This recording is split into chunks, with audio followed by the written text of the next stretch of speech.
தமிழ்நாட்டை கொஞ்சம் கொஞ்சம் அப்படி பிரிச்சுக்கோங்க. எப்படின்னா, இந்த பக்கம் பங்கார் அடிகளார், அங்கே ஒரு நாயுடு.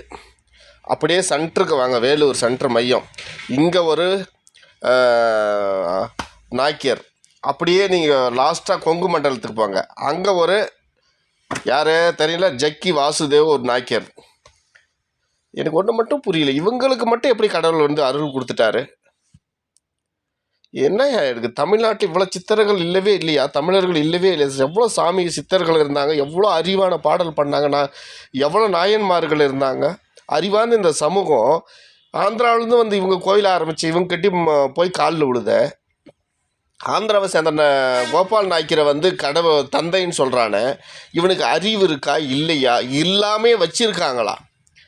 நம்மளுக்கு பேண்ட் சட்டை போட்டு விட்டது கோபால் நாய்க்கர்ன்றான், நம்மளை படிக்க வச்சது மேலே சின்ன மேலக்கார நாய்க்கர் கருணாநிதின்றாரு, நம்மளுக்கு கடவுளுடைய வெளிக்காட்டியே இந்த நாய்க்கர் யார் அவர், இந்த ஓம் சக்தி அடிக்கார் நாய்க்கர்ன்றாரு. இன்னும் இந்த வேலூரில் இருக்கிறவர் இன்னும் தாயின்றான்.